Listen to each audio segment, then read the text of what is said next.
Hello friends, स्वागत है आपका अपने YouTube channel the platform bye Rakesh में, जहां आपके लिए इंफॉर्मेटिव और एजुकेशनल वीडियोस आते रहते हैं।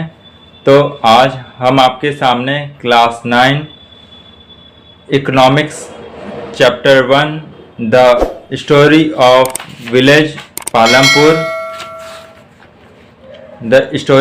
विलेज पालमपुर लेकर उपस्थित हुए हैं। आज हम लोग चैप्टर 1 का page number 5 topic 3 will the land sustain पढ़ेंगे। विल द लैंड सस्टेन ये टॉपिक है हमारा। तो शुरू करते हैं। Land being a natural resources, land यानी कि भूमि क्या है? एक प्राकृतिक संसाधन है। It is necessary to be careful in its use, इसलिए हमें केयरफुल रहना चाहिए इसके यूज़ करने में। ये महत्वपूर्ण हो जाता है कि हम लोग इसका जब लैंड का यूज़ कर रहे हैं तो ये नेसेसरी हो जाता है कि हम लोग इसका केयरफुल करें, यानी कि केयर करें ज़मीन का, लैंड का। साइंटिफिक रिपोर्ट्स इंडिकेट, वैज्ञानिक दावों से रिपोर्ट से पता चलता है, वैज्ञानिकों के द्वारा जो रिपोर्ट्स दिए गई हैं उनसे पता चलता है that the modern farming methods की जो आधुनिक कृषि के तरीके हैं have over use the natural resource base. तो आधुनिक कृषि के मेथड से प्राकृतिक संसाधनों का ओवर यूज किया जा रहा है। इन मेनी एरियाज, कई क्षेत्रों में green revolution is associated with the loss of soil fertility. कई क्षेत्रों में देखा जाए तो ग्रीन रेवोल्यूशन जुड़ा हुआ है किस चीज से? तो उपजाऊ मिट्टी के लॉस से, ड्यू टू इंक्रीज यूज। अब ये जो फर्टाइल सॉइल है, जो सॉइल की फर्टिलिटी है, उपजाऊ शक्ति है, वो ख़त्म हो जाती है। कैसे? Due to increase use of chemical fertiliser. ज़्यादा से ज़्यादा हम लोग केमिकल फर्टिलाइजर यूज़ करते हैं खेतों में, इसलिए मिट्टी की जो फर्टिलिटी है वो ख़त्म हो जाती है। Also continuous use of ground water for tubewell irrigation, और लगातार यूज़ करने से ग्राउंड वाटर को ट्यूबवेल इरिगेशन में has led to depletion of water table. इससे भी क्या हुआ है? तो वाटर टेबल, जल स्तर जो है वो उसमें ह्रास यानी कि डिप्लेटेशन यानी कि कमी आई है। इन्वायरमेंटल रिसोर्सेज, पर्यावरण के संसाधन जैसे कि सॉइल फर्टिलिटी, मिट्टी की उपजाऊ शक्ति और ground water are build up over years, कई सालों में बनते हैं, यानी कि समय लगता है उनको मिट्टी को अपनी उपजाऊ शक्ति बनाने में, ग्राउंड लेवल को बनने में। Once destroy it is very difficult to restore them. एक बार ख़त्म हो जाता है तो उन्हें रीस्टोर करना काफ़ी दिक्कत होती है। We must take care of the environment to ensure future development of agriculture. इसलिए हमें क्या करना चाहिए? पर्यावरण के प्रति ध्यान देना चाहिए ताकि कृषि का जो फ्यूचर डेवलपमेंट है, यानी कि टू इंश्योर फ्यूचर डेवलपमेंट, ताकि कृषि का भविष्य में डेवलपमेंट हो सके। मतलब खेती, कृषि, एग्रीकल्चर जो है वो नुकसान नहीं हो फ्यूचर में।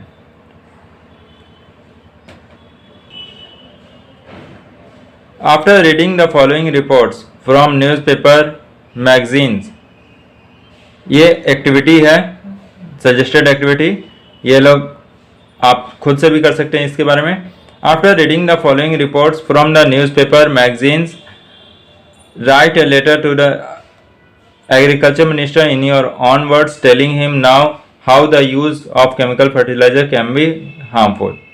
तो आप लोग रिपोर्ट्स को स्टडी कर लीजिए न्यूज़पेपर से, मैगजीन से, और एक एग्रीकल्चर मिनिस्टर को लेटर लिखना है जिसमें बताना है एग्रीकल्चर मिनिस्टर्स को कि कैसे केमिकल फर्टिलाइजर से क्या क्या नुकसान हो रहे हैं।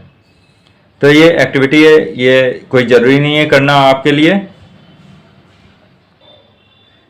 ये मैं कुछ पॉइंट्स आपको लगा दे रहा हूँ, आप लोग अंडरलाइन कर लीजिए और इसको याद भी कर लीजिएगा कॉपी में एंट्री कर कर।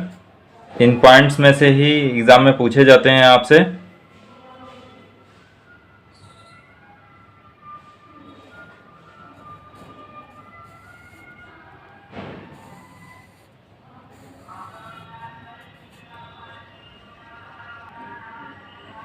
आगे चलते हैं।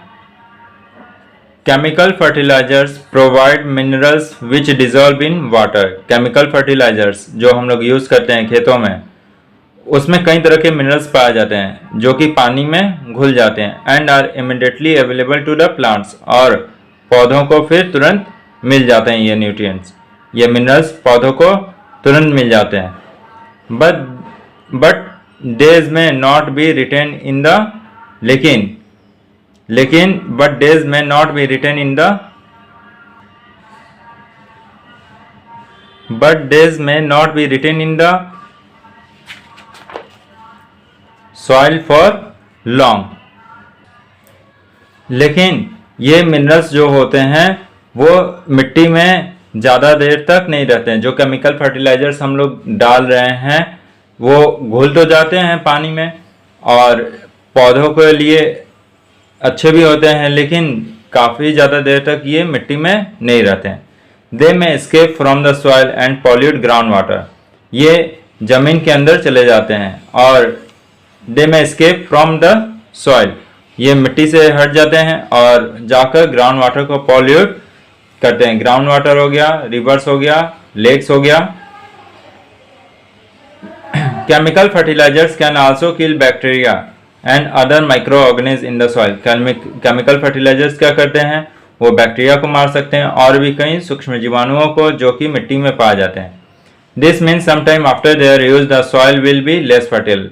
और इसका मतलब क्या है, इसका मतलब ये है कि कुछ समय के बाद वो जो मिट्टी होती है वो कम उपजाऊ रह जाती है, लेस फर्टाइल हो जाती है देन एवर बिफोर। जितना कि पहले थी उपजाऊ मिट्टी, वो उपजाऊ शक्ति उसकी कम हो जाती है। कैसे, तो क्योंकि उसका क्या हो रहा है कि केमिकल फर्टिलाइजर्स हम लोग जो डाल रहे हैं वो घुल जा रहे हैं, घुलकर फिर पानी में घुलने के बाद मिट्टी को कम प्राप्त होते हैं और वो ग्राउंड वाटर, रिवर्स और पॉन्ड्स में जाकर या लेक्स में जाकर केमिकल मिल जाते हैं। तो इससे मिट्टी की जो उपजाऊ शक्ति है वो कम हो जाती है। एक पॉइंट यहां से आप कर सकते हैं, the consumption of chemical fertilisers in Punjab is the highest in the country. Consumption यानी कि खपत, केमिकल फर्टिलाइजर्स की खपत पंजाब में सबसे ज़्यादा होती है। पूरे हमारे भारत देश की तुलना में देखा जाए तो केमिकल फर्टिलाइजर्स की खपत सबसे ज़्यादा कहाँ होती है, पंजाब में होती है। The continuous use of chemical fertiliser has led to degradation of soil health. और लगातार केमिकल फर्टिलाइजर्स का यूज़ करने से मिट्टी के जो हेल्थ होता है, यानी कि अच्छी मिट्टी जो होती है, मिट्टी की जो फर्टिलिटी होती है, उसमें भी नुकसान होता है, उसमें ह्रास आ जाता है मिट्टी की फर्टिलिटी में। Punjab farmers are now force to use more and more chemical fertilisers. Punjab के किसानों को ज़्यादा से ज़्यादा फोर्स किया जाता है कि वो ज़्यादा से ज़्यादा केमिकल फर्टिलाइजर्स का यूज़ करें और भी कई तरह के इनपुट्स यूज़ करें ताकि to achieve the same production level, ताकि वही प्रोडक्शन लेवल बना रहे, यानी कि जितना ज़्यादा से ज़्यादा उत्पादन हो उसको बरकरार रखा जाए। This means cost of cultivation is rising very fast. इसका मतलब क्या हुआ कि कृषि का जो कॉस्ट है वो बड़ी तेजी से बढ़ रहा है। नेक्स्ट है हमारा, नेक्स्ट टॉपिक है how is land distributed between the farmers और पालमपुर। अब है टॉपिक कि पालमपुर के किसानों के बीच लैंड को किस तरह डिस्ट्रीब्यूट किया जा रहा है। You must have realise how important land is for farming. आपको ये रियलाइज हो गया होगा कि लैंड जो है कृषि के लिए कितना इम्पोर्टेंट है। Unfortunately not all the people engage in agriculture. लेकिन दुर्भाग्य की बात यह है कि सभी लोग एग्रीकल्चर में इंगेज नहीं होते हैं। not all the people engaged in agriculture have sufficient land for cultivation, कि जितने भी लोग एग्रीकल्चर में इंगेज हैं उनके पास सफिशिएंट लैंड नहीं होता है। मतलब कि हम भी कृषि में इन्वॉल्व हैं, आप भी कृषि में इन्वॉल्व हैं, लेकिन किसी के पास कम लैंड है, किसी के पास ज़्यादा से ज़्यादा लैंड है। तो ऐसा सबके साथ पॉसिबल नहीं है कि जो लोग भी एग्रीकल्चर में इंगेज हैं उनके पास सफिशिएंट लैंड हो कल्टीवेशन के लिए। In Palampur about 1/3 of the 450 families are landless. Palampur में 450 परिवार ऐसे हैं जो कि लैंडलेस हैं। That is families in Palampur about 1/3 of the 450 families are landless, कि 450 का अगर 1/3 निकाला जाए तो 150 परिवार ऐसे हैं जो कि क्या हैं, लैंडलेस हैं। मतलब कि अगर पालमपुर में 450 लोग रह रहे हैं तो 150 परिवार ऐसे हैं, 150 फैमिलीज ऐसी हैं जो लैंडलेस हैं। मोस्ट ऑफ देम दलित, उनमें से ज़्यादातर दलित हैं। And have no land for cultivation, और उनके पास कृषि करने के लिए जमीन भी नहीं है।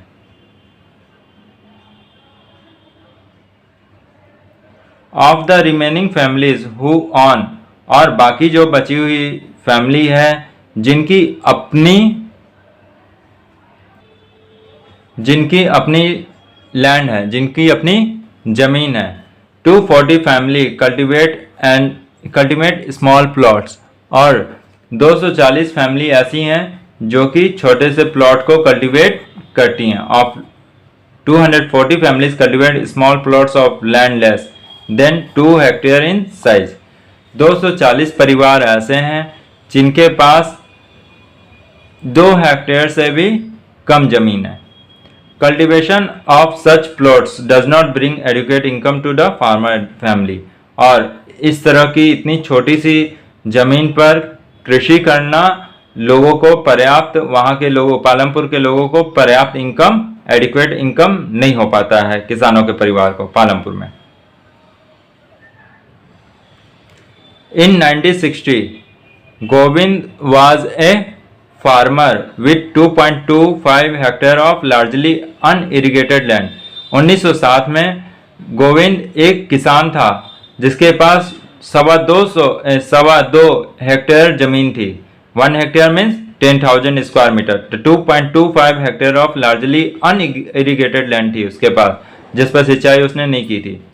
With the help of his 3 sons Govind cultivated the land, और फिर क्या हुआ कि अपने 3 बेटों की मदद से गोविंद ने लैंड को कल्टीवेट किया। Though they did not live very comfortably, फिर भी वे लोग आराम से जीवन नहीं बिता पा रहे थे। The family manage to feed itself with a little bit of extra income, और परिवार जो था किसी तरह भरण पोषण कर रहा था अपना विथ छोटे से एक्स्ट्रा इनकम से। From 1 buffalo that the family possess, एक भैंस से जो इनकम हो रहा था जो कि उस परिवार ने पाला हुआ था। Some years after Govind's death this land was divided among his 3 sons, और कुछ सालों के बाद गोविंद की मृत्यु के बाद उसका जो जमीन है वो 3 बेटों के बीच बट जाता है। Each one now has a plot of land that is only 0.75 hectare in size, और प्रत्येक तीनों बेटों के पास 0.75 हेक्टेयर जमीन रह जाती है। Even with improve irrigation and modern farming method, और इम्प्रूव इरिगेशन मतलब कि अच्छी सिंचाई से और आधुनिक कृषि के तरीकों से Govind sons are not able to make a living from their land. इतना सारा कुछ करने के बाद, अच्छी फार्मिंग मेथड यूज करने के बाद, इरिगेशन यूज करने के बाद भी गोविंद के बेटे जो हैं वो अपना लिविंग की व्यवस्था नहीं कर पा रहे हैं अपने जमीन से। They have to look for additional work during part of the year, और उन्हें दूसरे काम करने पड़ रहे हैं उस साल में। जिस साल वो खेती कर रहे थे उनको और भी कई काम करने पड़ रहे हैं। तो ये हमने पढ़ी गोविंद का केस स्टडी। तो इस तरह आप लोग इसको, इस केस स्टडी को आप लोग पढ़िएगा, समझ लीजिएगा, क्योंकि केस स्टडी से जुड़े क्वेश्चन आते रहते हैं। आगे चलते हैं। You can see the large number of small plots scattered around the village in the picture. यहां पर आप इस पिक्चर में देख रहे हैं कि कैसे पालमपुर में जमीन को बांटा गया है। कितने, किसी के पास छोटे छोटे पार्ट्स हैं जमीन के, किसी के पास बड़े हैं, किसी के पास बहुत ज़्यादा बड़े हैं, किसी के पास मिडिल हैं। मतलब कि पालमपुर में बताया जा रहा है कि यहाँ पर जमीन कैसे कैसे लोगों के पास बटी हुई है। You can see the large number of small plots scattered around the village in this picture. इस पिक्चर में आप देख रहे हैं कि कैसे कल्टिवेटेड लैंड का डिस्ट्रीब्यूशन किया गया है पालमपुर गांव में। तो आगे चलते हैं।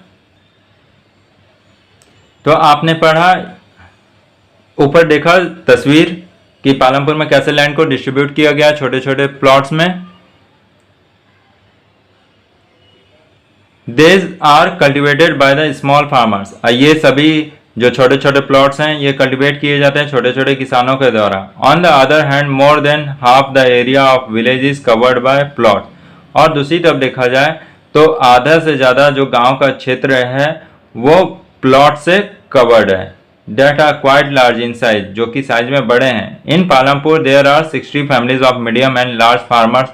और पालमपुर में 60 परिवार हैं, 60 फैमिलीज हैं, मीडियम और लार्ज फार्मर्स हैं। Who cultivate more than 2 hectare of land, जो कि 2 हेक्टेयर से ज़्यादा जमीन पर कल्टिवेट करते हैं, कृषि करते हैं। A few of the large farmers have land extending over 10 hectare or more। और कुछ किसान ऐसे भी हैं जिनके पास 10 हेक्टेयर से भी ज़्यादा जमीन है। तो यहाँ पर मैं पॉइंट आउट कर दे रहा हूँ, आप इन पॉइंट्स को कॉपी में लिख लीजिए और याद भी कर लीजिए कि पालमपुर में 60 परिवार ऐसे हैं, 60 फैमिलीज ऐसे हैं जो कि मीडियम और लार्ज फार्मर्स हैं, जिनके पास 2 हेक्टेयर से ज़्यादा ज़मीन है, जिस पर वे लोग कल्टीवेशन का काम करते हैं। और कुछ किसान ऐसे हैं, few of the farmers have land, और कुछ किसान ऐसे हैं जिनके पास 10 हेक्टेयर और उससे ज़्यादा ज़मीन भी है। आते हैं नेक्स्ट पेज पर। इस पिक्चर में आप देख रहे हैं, यहाँ पर पिक्चर में दिखाया जा रहा है work on the fields wheat crop. ये खेतों में काम चल रहा है, गेहूं की फसल वीट क्रॉप है। प्लफिंग बाय ब्लॉक्स, बैलों के द्वारा ये यहाँ पर हल चलाया जा रहा है, प्लफिंग की जा रही है। Sowing and spraying of insecticides, फिर यहाँ पर आप देख रहे हैं कीटाणुनाशक दवाओं को छिड़काव किया जा रहा है, बीज बोए जा रहे हैं। और फिर स्प्रेइंग ऑफ सोइंग, बीज बोने का काम किया जा रहा है। फिर उसके बाद इंसेक्टिसाइड्स का स्प्रे किया जा रहा है, कीटाणुनाशक दवाओं का यूज़ किया जा रहा है। कल्टीवेशन बाय ट्रेडिशनल मेथड से कल्टीवेशन किया जा रहा है। Cultivation bye modern and cutting crops, modern method से भी कल्टीवेशन किया जा रहा है और फसलों को काटा जा रहा है। तो ये आपने देखा। In the picture 1.5 can you set the land cultivated by the small farmers. ये आप लोग खुद से डिस्कस कर लीजिए, खुद से कॉपी में कर सकते हैं कि पिक्चर 1.5 में can you set the land cultivated by the small farmers, कि छोटे किसानों के द्वारा जो जो लैंड कल्टिवेट की जा रही थी, जहां मैंने आपको पेज नंबर 6 पर जो पिक्चर दिखाई थी, छोटे छोटे लैंड पालमपुर में किस तरह लैंड का डिस्ट्रीब्यूशन किया गया था, वहां पर आपको शेडिंग करना है। Why do so many families of farmers cultivate such small plots of land, और क्यों जो हैं किसानों के कई परिवार वो छोटे छोटे प्लॉट्स पर खेती करते हैं। The distribution of farmers in India, Bharat में जो किसानों का बंटवारा है, and the amount of land, और ज़मीन का जो बंटवारा है जिस पर वो लोग कल्टिवेट करते हैं, they cultivate is given in the 1.1 graph में दिखाया जा रहा है। तो वो आप लोग देख लीजिए यहाँ पर, जैसे ये ग्राफ है 1.1 ग्राफ। क्लास में डिस्कशन करना है आपको बस, और कुछ नहीं करना है इसमें। और इस तरह फिर आपको यहाँ पर लेट्स डिस्कस है, would you agree that distribution of cultivated land is unequal in Palampur. क्या आप एग्री हैं इस बात से कि जो कल्टिवेटेड लैंड है, जो उपजाऊ जमीन है, उसका डिस्ट्रीब्यूशन समान रूप से नहीं किया गया है पालमपुर में। आप क्या इस बात से एग्री हैं? Do you find a similar situation for India? क्या आप देखते हैं कि भारत में भी ठीक इसी तरह की परिस्थिति बनी हुई है? तो इस तरह के क्वेश्चंस को आप एक्सप्लेन खुद से किए। और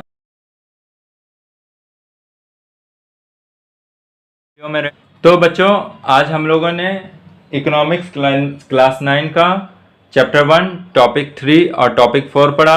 नेक्स्ट डे हम लोग topic who will provide the labour topic 5 next day पढ़ेंगे। और इस तरह आप हमारे चैनल के साथ जुड़े रहिए, हमारे वीडियोस को लाइक करते रहिए। इस तरह आप इस चैनल पर और भी कई तरह के इंफॉर्मेटिव और एजुकेशनल वीडियोस आते रहेंगे। तब तक के लिए थैंक यू।